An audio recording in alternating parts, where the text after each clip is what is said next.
Bismillahirrahmanirrahim. Assalamualaikum warahmatullahi wabarakatuh. Waalaikumsalam warahmatullahi wabarakatuh. Alhamdulillah rabbil alamin. Wassalatu wassalamu ala asyrafil anbiya'i wal mursalin Sayyidina wa maulana Muhammadin wa ala alihi wa sahbihi ajma'in. Rabbi syrah li sadri wa yassir li amri wahlul uqdatam min lisani yafqahu qawli, amma ba'du. Allahumma anfa'na bima 'allamtana wa 'allimna ma yanfa'una fid din wad dunya wal akhirah. Allahumma faqihna fid din wa 'allimna ta'wil. Allahumma faqihna fid din wa 'allimna ta'wil. Allahumma faqihna fid din wa 'allimna ta'wil. Rabbana atina fid dunya hasanah wa fil akhirati hasanah wa qina adzaban nar. Walhamdulillahi rabbil alamin. Alhamdulillahi rabbil alamin. Pada puasa Ramadan tahun ini TV Tabalong memberikan kepada kita sesuatu yang berbeda, yaitu sekarang TV Tabalong mengadakan acara yang bernama Ramadan Ceria. Hari-hari ini Ramadan kita diisi di rumah saja, namun kali ini kita mampu belajar melalui media elektronik apapun itu. Salah satunya melalui media Ramadan Ceria pada tahun 2021 kali ini. Mudah-mudahan dengan adanya program TV Tabalong ini membuat kita semakin bisa menikmati betapa luasnya media dakwah itu. Media dakwah tidak hanya berada di rumah, tidak hanya berada di masjid, namun melalui era digital, melalui program-program yang positif seperti ini, kita mampu memberikan yang terbaik pencerahan bagi umat. Mudah-mudahan TV Tabalong tetap istiqomah dalam mengadakan acara Ramadan Ceria seperti tahun ini. Amin Allahumma amin. Salawat serta salam marilah kita haturkan kepada junjungan kita Nabi besar Muhammad sallallahu alaihi wasallam, yang mana beliaulah putra gurun Sahara yang telah memberikan kepada kita secercah nur, secercah cahaya agar kita mampu menikmati indahnya dunia menuju bekal akhirat kelak. Amin Allahumma amin. Mudah-mudahan kita semua mendapatkan syafaat dari Rasulullah sallallahu alaihi wasallam. Amin Allahumma amin. Para pemirsa TV Tabalong yang berada di studio, adik-adik kami sekalian, terima kasih atas kehadiran antum semuanya. Dan pemirsa yang berada di rumah, mudah-mudahan dengan acara program Ramadan Ceria kali ini, kita akan mencoba membahas betapa pentingnya Al-Quranul Karim. Karena pada bulan suci Ramadan diturunkannya Al-Quranul Karim. Oleh karena itu, Al-Quranul Karim, adik-adik kami sekalian, adalah dusturuna, adalah panduan hidup kita.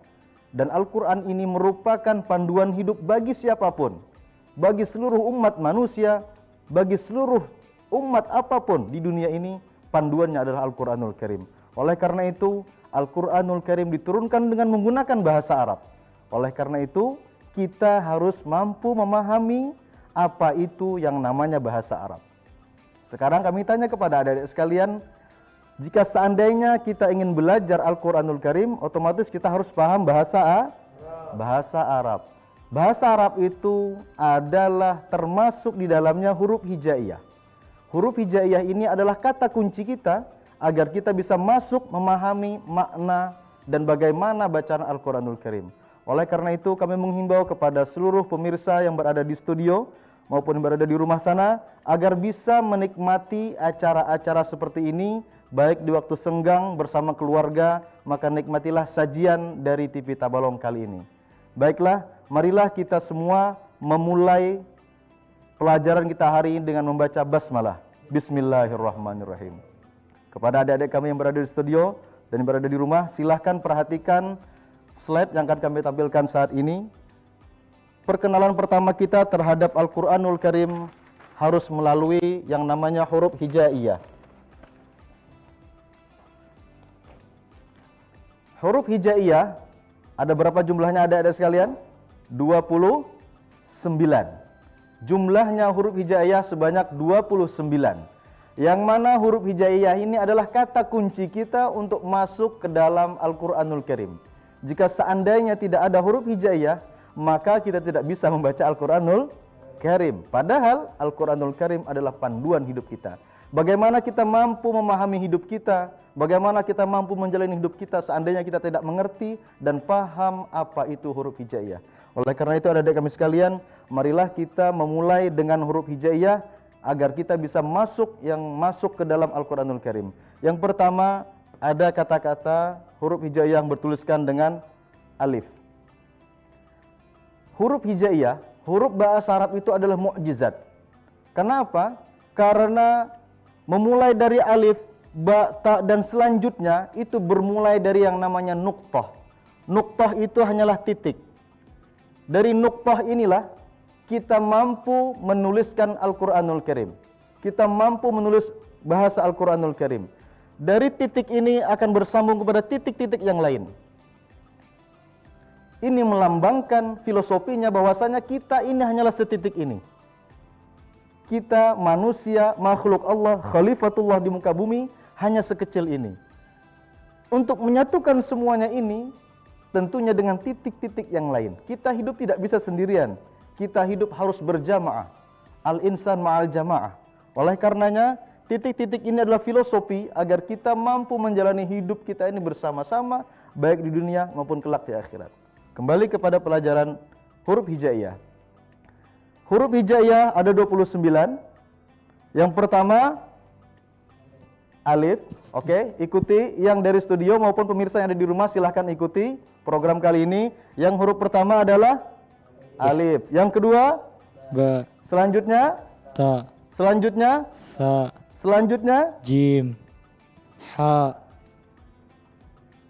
kha, terus dal, zal, ra, zai, sin, shin, sad, dad, ta, za, ain, ghain, fa, qaf, kaf, lam, mim, nun, wawu, ha, lam alif, hamzah, ya. Alhamdulillahirabbil alamin. Pemirsa yang berada di studio maupun yang berada di rumah, kami yakin kalian semua, antum semua sudah memahami dan mengerti apa itu huruf-huruf hijaiyah. Kali ini kita akan membahas bagaimana pelafalan huruf-huruf hijaiyah ini, karena jika seandainya kita salah melafalkan atau mengucapkan kata-kata huruf hijaiyah, maka akan merusak dan merubah makna yang ada terkandung di dalam Al-Quranul Karim tersebut. Oleh karenanya, marilah kita saksikan pada episode selanjutnya, pada segmen selanjutnya, nanti kita akan membahas pembahasan yang bertemakan makharijul huruf atau tempat-tempat keluarnya huruf. Mudah-mudahan para pemirsa yang berada di studio dan berada di rumah bisa memaknai dan memahami pembelajaran kita hari ini, dan insya Allah akan kita sambung pada acara selanjutnya. Mudah-mudahan ini semua ada hikmahnya, dan kami ucapkan selamat berpuasa pada seluruh jamaah yang berada di studio dan berada di rumah. Wabillahi taufiq wal hidayah. Wassalamualaikum warahmatullahi wabarakatuh. Waalaikumsalam warahmatullahi wabarakatuh.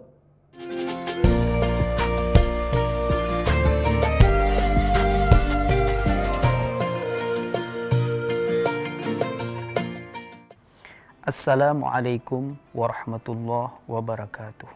Waalaikumsalam warahmatullahi wabarakatuh. Hamdan wa syukran lillah, salatan wa salaman ala Rasulillah Muhammad ibn Abdullah sallallahu alaihi wasallam. Baiklah anak-anakku, sahabat Ramadan ceria, setelah kita belajar baca tulis Al-Quran, selanjutnya kita belajar tentang pembatal wudhu. Nah, anak-anakku kira-kira masih semangat? Alhamdulillah. Pada kesempatan ini Ustadz akan menerangkan tentang pembatal wudhu. Namun pada hari ini kita tampil beda dengan memakai tulisan yang mana tulisan tersebut tulisan Arab Melayu.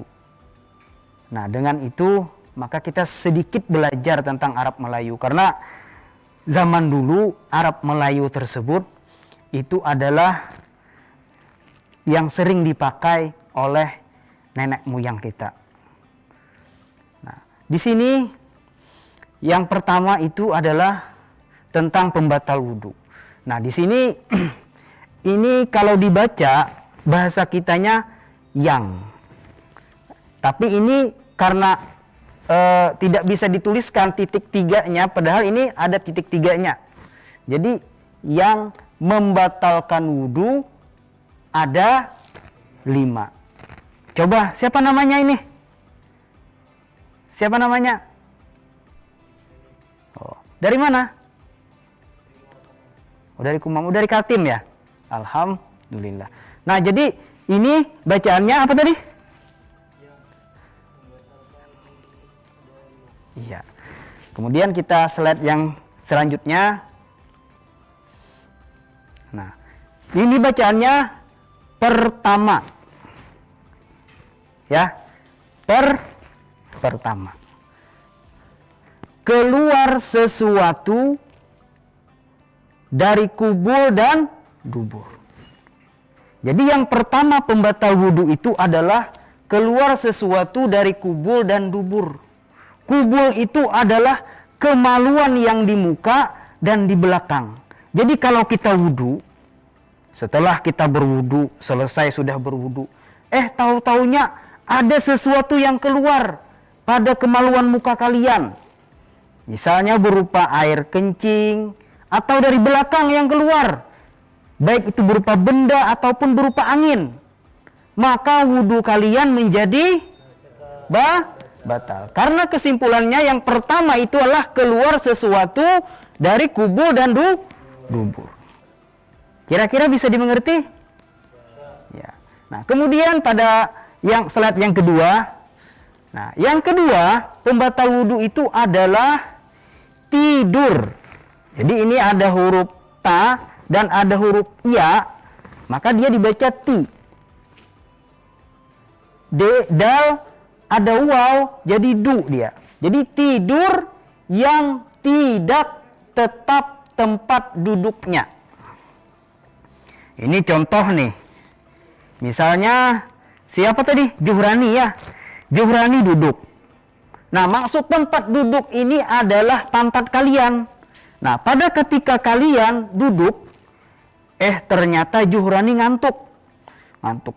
Selama pantatnya Juhrani tidak terangkat, maka wudunya tetap tidak batal. Kecuali nanti ketika Juhrani tidur, langsung terangkat pantatnya. Nah, maka itu wudunya menjadi batal. Ini sering kita ketika kita misalnya kalian misalnya lagi mendengarkan khutbah, ya kan, bisa ngantuk. Nah, jadi pastikan tempat duduk kalian itu tidak terangkat. Nah, itu adalah pembatal wudu yang kedua. Tadi yang pertama apa tadi? Keluar sesuatu dari kubul dan dubur. Yang kedua,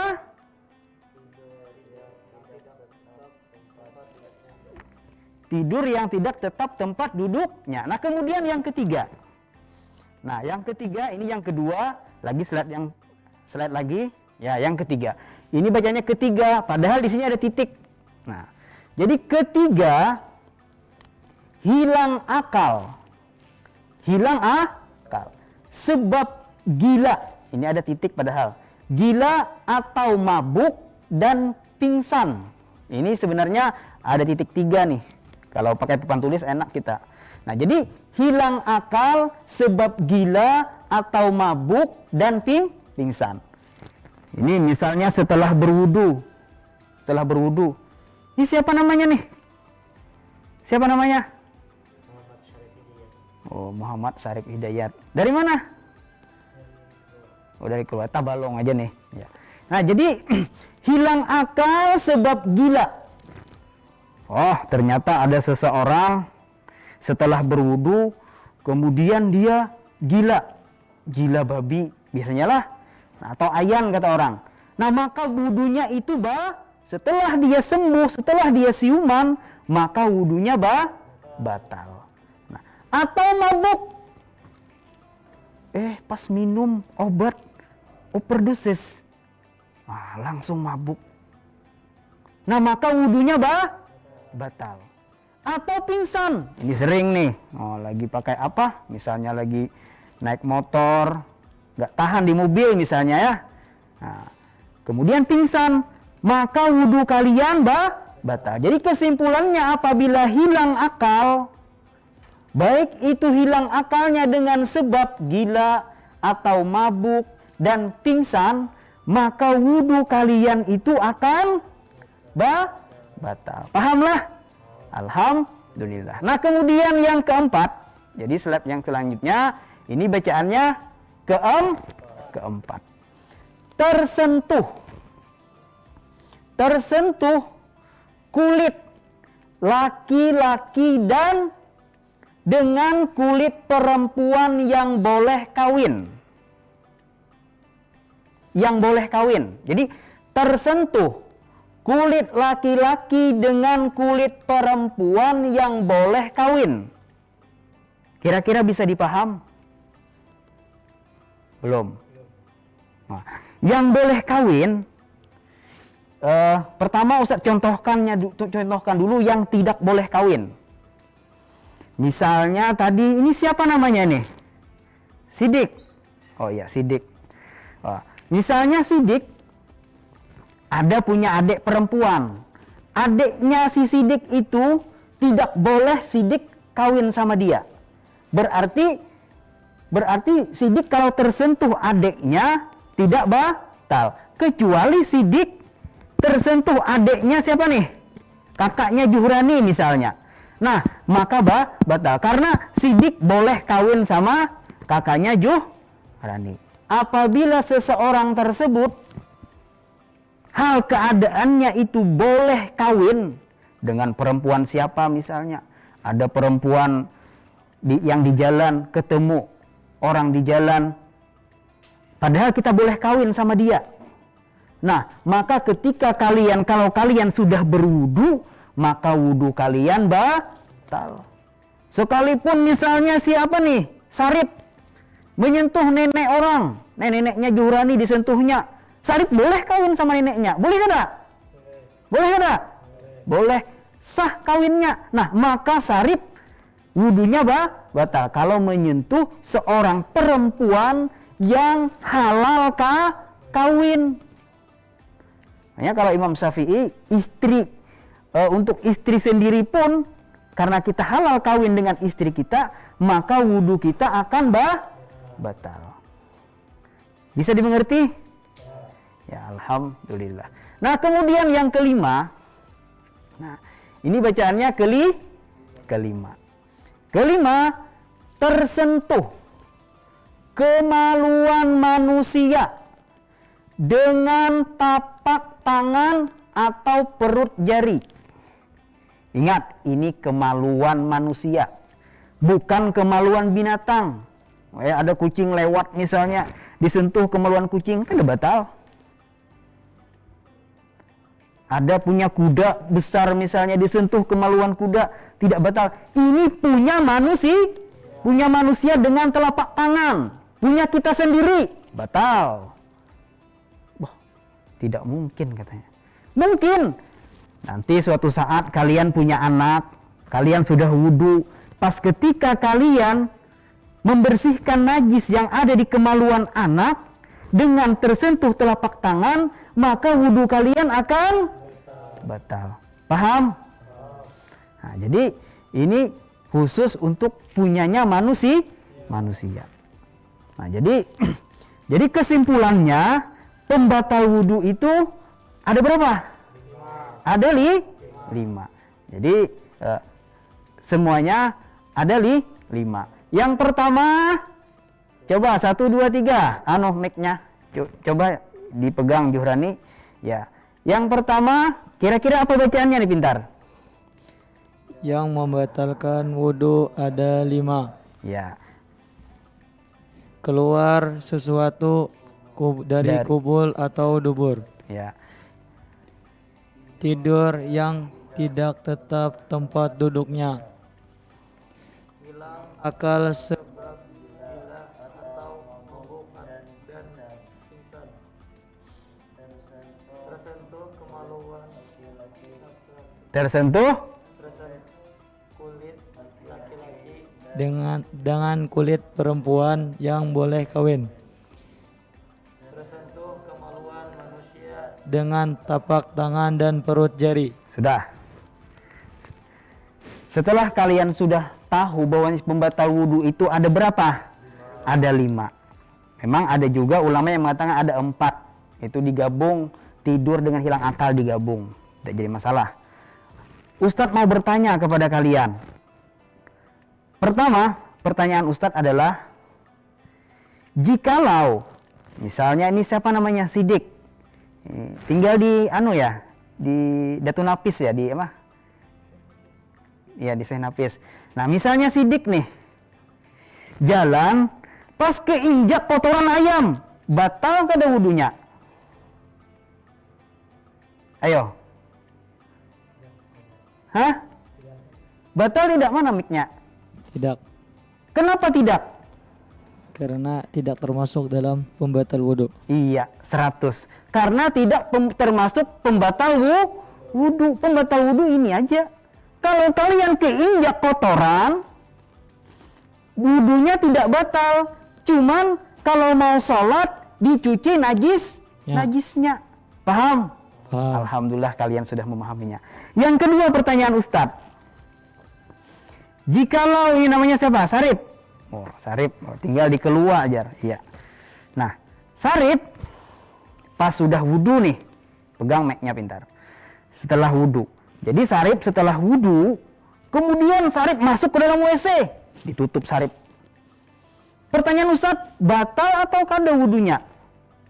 Tidak, Kenapa tidak?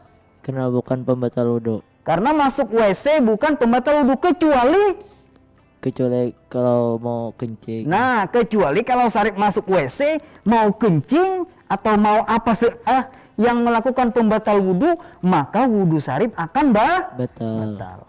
Alhamdulillah, anak-anakku yang berada di studio dan yang ada di rumah, nah sudah memahami daripada yang Bapak sampaikan. Selanjutnya kita akan membahas tentang cerita daripada kisah para anbiya Allah atau para nabi-nabi Allah. Nah, namun jangan kemana-mana dulu, terlebih dahulu kita akan istirahat sejenak. Assalamualaikum warahmatullahi wabarakatuh. Waalaikumsalam warahmatullahi wabarakatuh.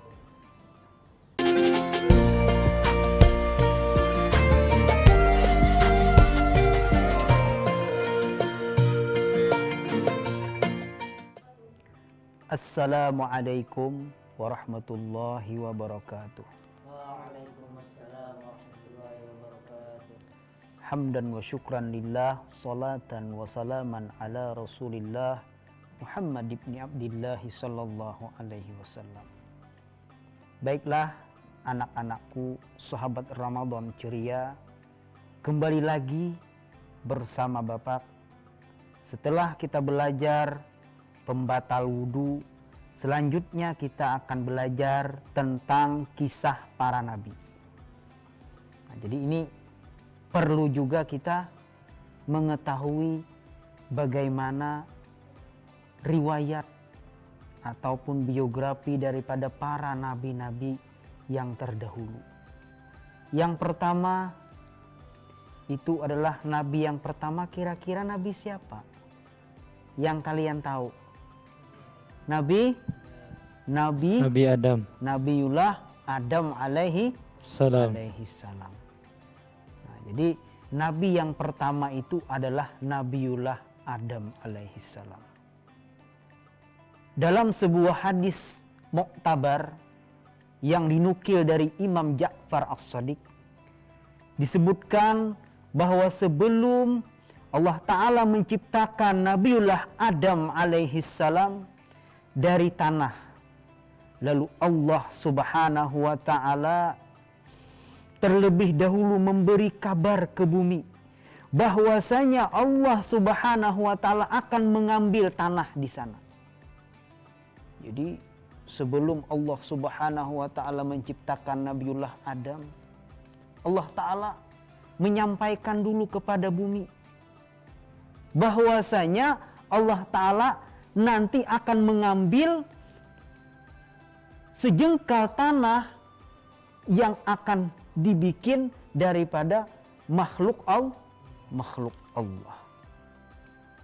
Lalu Allah Subhanahu wa Ta'ala pun berkata, "Hai bumi, Aku akan ciptakan manusia dari sarifatimu, sebagaimana mereka yang taat kepadaku, dan sebagian lainnya mereka nanti ada yang durhaka kepadaku. Siapa yang taat kepadaku, kata Allah, maka aku akan masukkan mereka ke dalam syurgaku. Dan siapa yang durhaka kepadaku, maka akan aku masukkan ke dalam nerakaku. Nah, Imam As-Sa'labi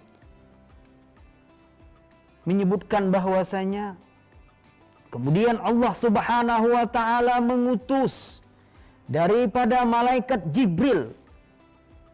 Malaikat Jibril alaihi salam. Diutus oleh Allah Subhanahu wa taala malaikat Jibril untuk apa? Yaitu untuk mengambil, untuk turun ke bumi. Namun sebelum sempat malaikat Jibril alaihi salam mengambilnya ke bumi, lalu malaikat Jibril pun memberikan pertanyaan kepada bumi. Dengan tujuan, jadi kata malaikat Jibril, aku turun ke bumi ini karena aku diperintahkan oleh Allah Subhanahu wa taala. Jadi aku turun ke bumi ini diperintahkan oleh Allah Subhanahu wa taala untuk mengambil daripada saripatimu yang mana akan dijadikan nantinya makhluk ataupun khalifah di permukaan bumi ini. Nah, maka dengan itu supaya apa? Supaya makhluk tadi menyembah kepada Allah. Akan tetapi setiap makhluk, apabila makhluk tersebut durhaka kepada Allah, maka Allah Ta'ala akan memasukkannya ke dalam syurga. Sebaliknya apabila makhluk tadi mereka mau beriman kepada Allah, mau melaksanakan segala perintah-perintah Allah, maka Allah Subhanahu wa taala akan memasukkannya ke dalam syurga. Nah, jadi jadi itu diperintahkan oleh Allah Subhanahu wa taala untuk menyembahnya, untuk menyembah kepada Allah Subhanahu wa taala. Tapi apa? Nah, jadi karena tadi Nabiullah Adam karena tadi malaikat Jibril alaihi salam turun ke bumi untuk mengambil apa tadi? Mengambil saripati bumi. Nah, maka pada ketika itu bumi pun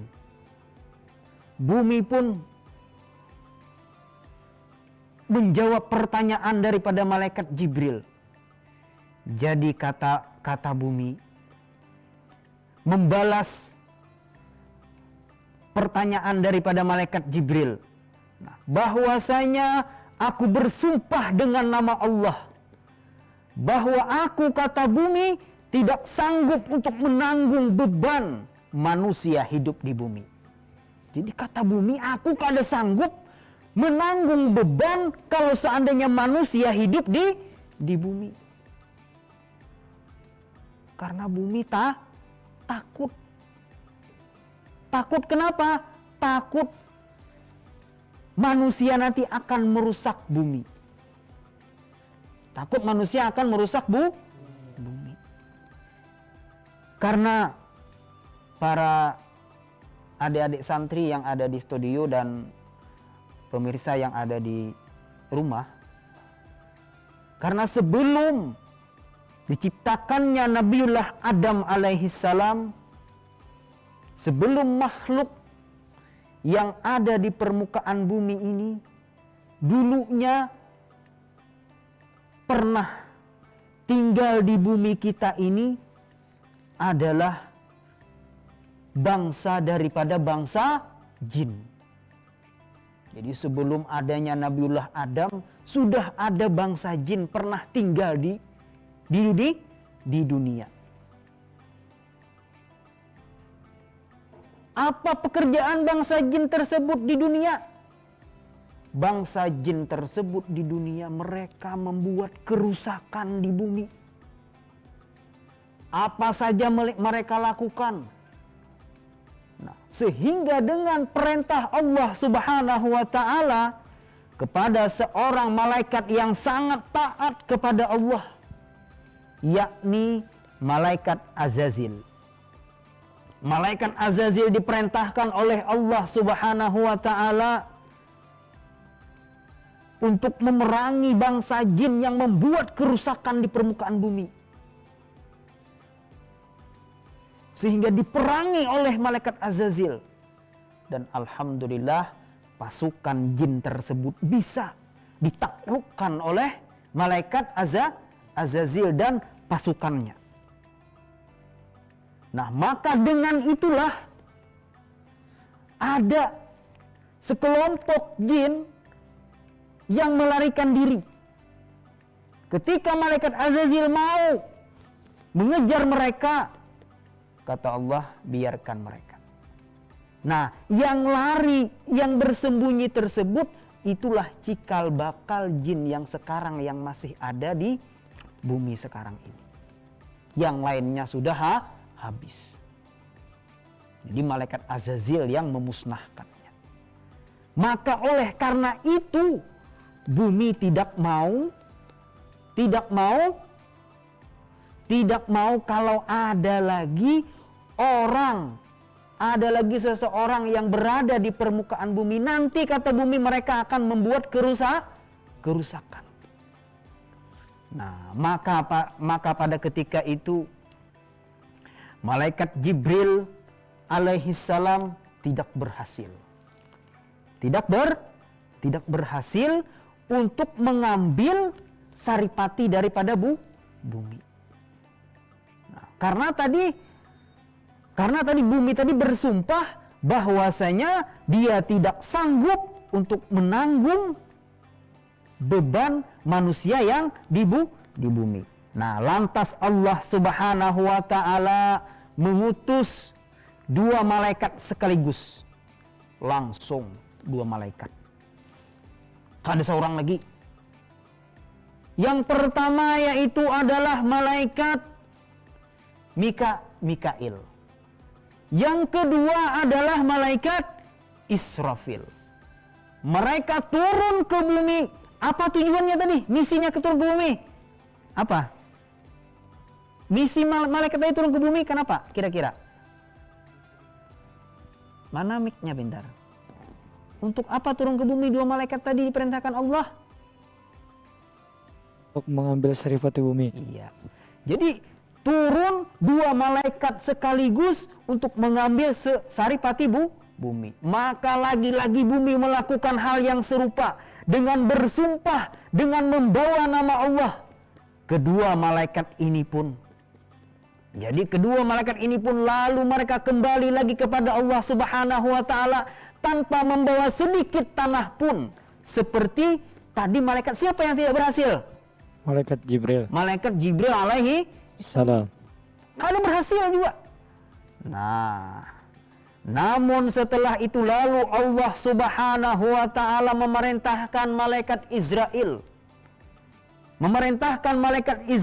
untuk mengambil tanah tadi, mengambil saripati tadi. Karena sudah berapa malaikat yang tidak berhasil? 3. Yang pertama malaikat Jibril. Yang kedua malaikat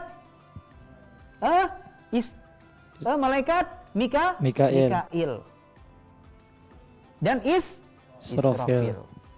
Nah, lalu Allah Ta'ala memerintahkan lagi 1 malaikat. Ini bernama malaikat Israel. Nah, akan tetapi malaikat Israel ini berbeda dengan 3 malaikat yang lain tadi. Ia langsung memukul bumi dengan pedangnya. Dan bumi pun bergetar ketakutan. Jadi turun ke bumi langsung memukul dengan pedangnya. Ini orangnya kayaknya keras ya. Nah, lantas malaikat Israel langsung mencabut segenggam daripada saripati bumi, yang mana meskipun bumi sudah bersumpah atas nama Allah, namun ia tetap mengambil tanah tersebut seraya berkata. Jadi ujar malaikat tadi, aku takut menyalahi dan melanggar perintah Allah.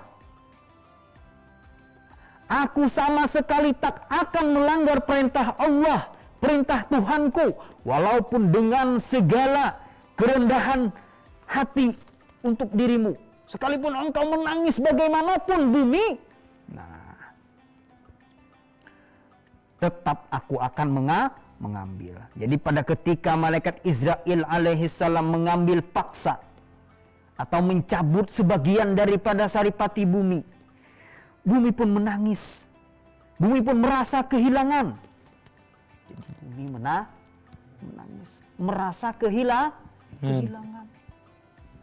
Nangis bumi, sedih bumi. Nah, jadi bumi sedih. Kemudian tanah itu dibawa oleh malaikat Israel alaihissalam menghadap Allah. Lalu Allah berfirman kepada malaikat Israel, wahai malaikat Israel, mengapa engkau tidak mengikuti sumpahnya bumi? Mengapa engkau tidak mengikuti sumpahnya bumi? Karena bumi sudah bersumpah demi Allah. Wallahi, demi Allah.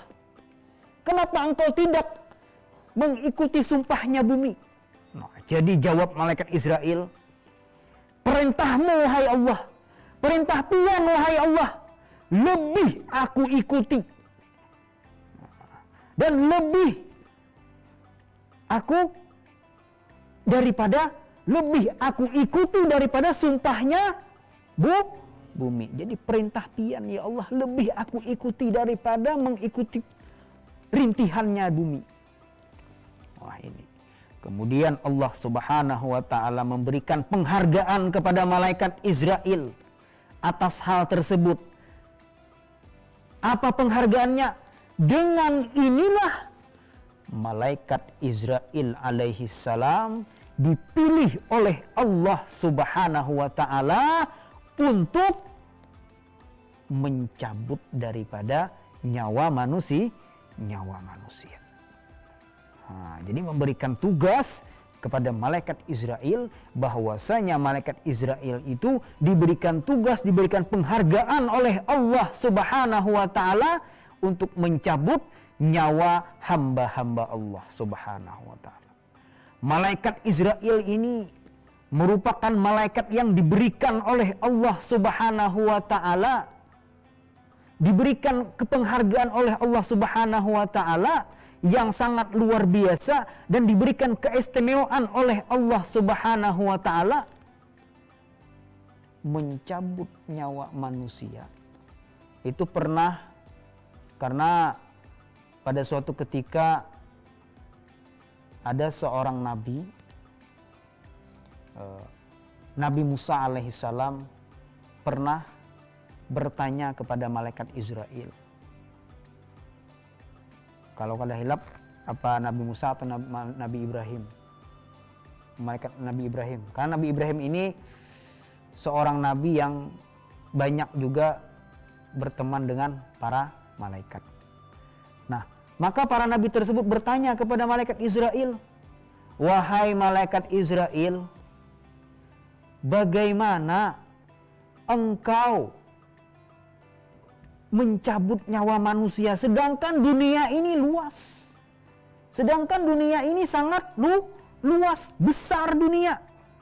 Nah, maka kata malaikat Israel alaihissalam, Allah Subhanahu wa taala memberikan kemampuan kepadaku, yaitu ibarat.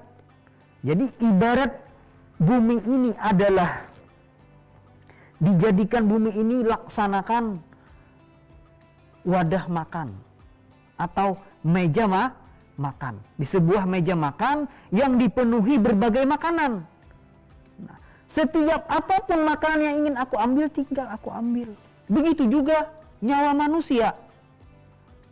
Bagaimanapun, dimanapun dia berada, maka aku akan siap untuk mencabutnya. Bahkan malaikat Israil alaihi salam juga diberikan keistimewaan oleh Allah Subhanahu wa taala, bisa sanggup membolak-balik bumi ini sebagaimana kita membolak-balik uang, sebagaimana kita membolak-balik duit. Jadi sangat luar biasa. Nah, jadi malaikat Israil alaihi salam ini diberikan tugas oleh Allah Subhanahu wa taala untuk mencabut makhluk-makhluk yang ada di dunia. Nah, jadi ini daripada keistimewaan yang ada pada malaikat Israil alaihissalam.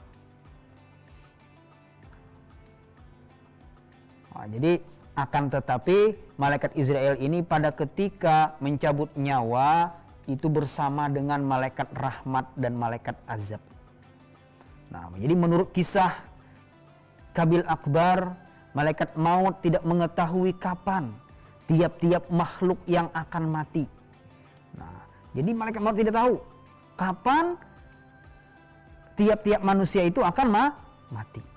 Nah, jadi sehingga dikatakan oleh Allah Subhanahu wa taala, Allah taala telah menciptakan sebuah pohon yang bernama pohon Sidratul Muntaha, yang mana pohon tersebut berada di bawah aras, yang mana jumlah daunnya sama dengan jumlah bilangan makhluk oleh Allah Subhanahu wa taala yang Allah taala ciptakan. Jika satu makhluk tersebut telah diputuskan ajalnya, maka umurnya tinggal 40 hari daripada yang diputuskan, maka jatuhlah daun itu kepada malaikat maut. Jadi gugur.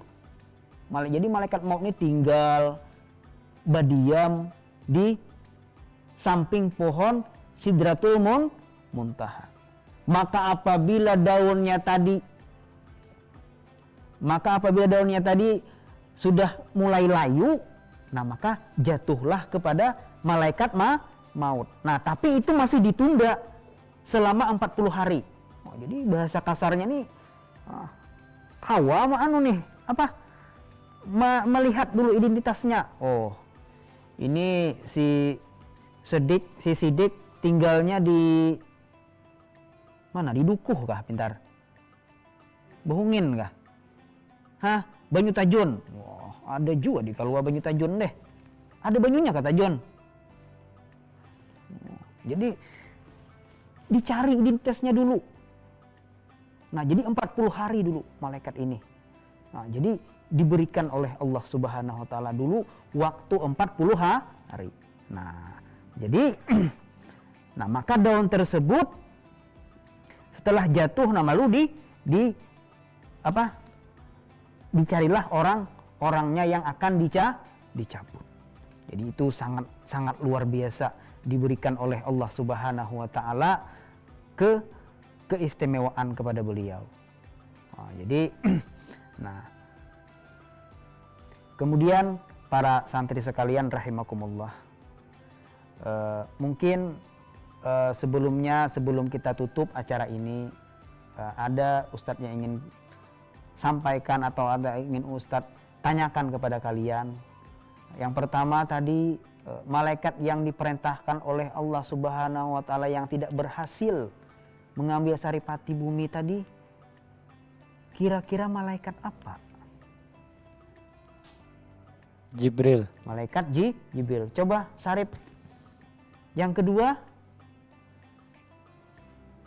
malaikat. Yang kedua malaikat. Ayo pemirsa di rumah bisa menjawabnya. Yang kedua, yang pertama tadi malaikat Jibril. Yang kedua malaikat Israfil. Ya, itu yang ketiga. Yang kedua, ayo pintar. Jibril. Mikail. Nah, Mikail. Yang ketiga malaikat Israfil. Nah, adapun yang malaikat yang berhasil membawa saripati bumi tadi adalah malaikat Israel. Nah, baiklah para santri yang ada di studio dan adik-adik yang ada di rumah. Nah, mungkin alhamdulillah ini saja yang dapat Ustaz sampaikan. Nah, sebelum menutup pembelajaran kita pada hari ini, alangkah baiknya jika kita tutup dengan berdoa. Kira-kira doa apa? Tadi masalah baca Al-Quran awal-awalnya lah. Ya, kita baca doa Allahumma Hamna bil Qur'an waj'alhu lana imaman wa nuran wa hudan wa rahmah. Allahumma zakkirna minhu ma nusina wa 'allimna minhu ma jahilna warzuqna tilawatahu ana al-laili wa atrafan nahar waj'alhu lana hujjatan ya rabbal alamin. Nah, sahabat Ramadan ceria di studio ataupun yang ada di rumah, tetap semangat menjalankan ibadah puasa di bulan Ramadan ini, dan jangan lupa tetap kita menerapkan protokol kesehatan agar kita terhindar dari COVID-19.